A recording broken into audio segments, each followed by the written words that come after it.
This is our roots, basically, all this stuff. I think the music was something we all had in common. We all loved reggae music, apart from other types of music as well.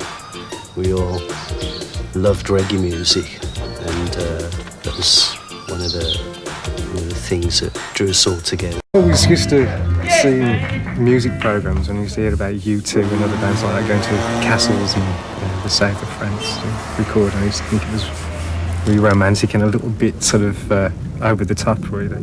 Now we're here, it's not quite as romantic as I thought it was. There's bugs in my bedroom and things like that, and there's nothing to do at nights. And really, it's a sensible thing to do, I think, is to literally isolate yourself. Because musicians, their minds wander, you know, they want to go out rather than work and things like that.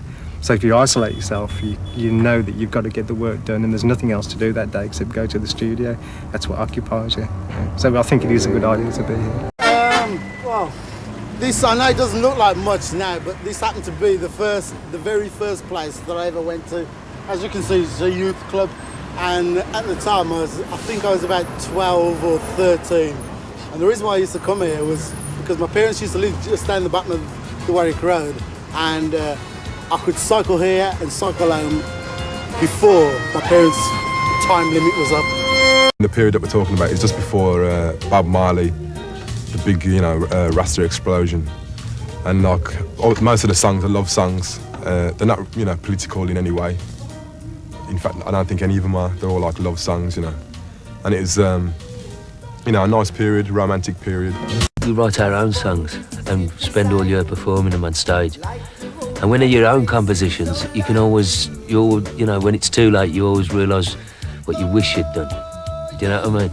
And it can sometimes be hard work playing your own songs. You wish you'd done something different, and etc., etc.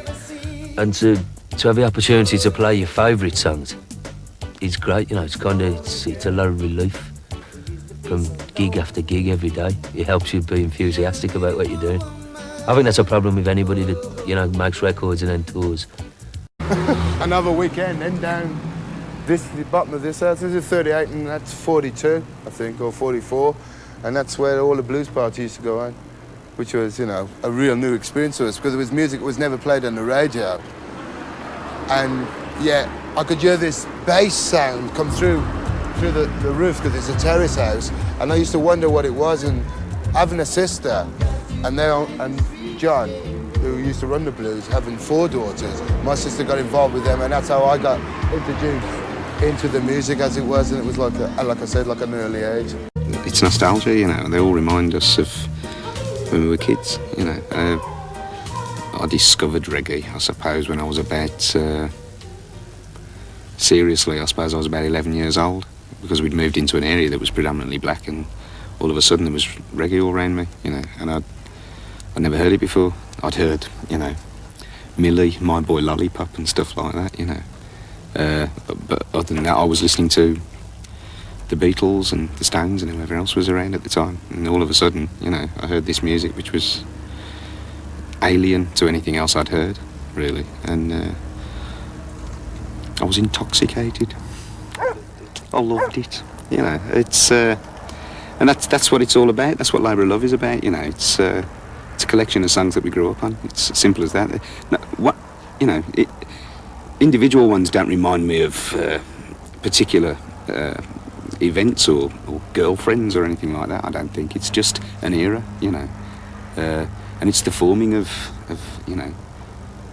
yourself and your tastes and everything else. It's what we grew up on. That first wave of skinheads was very much associated with reggae music, and it was a multicultural thing, a multiracial thing as well. The second wave, the skins were sort of manipulated, weren't they, by the British movement. And I wasn't a skinhead, I was a spider. Some of the others were skinheads. Astro was a skinhead, which is how he got his name, because he used to wear these boots, astronaut boots. See, he was a boot boy.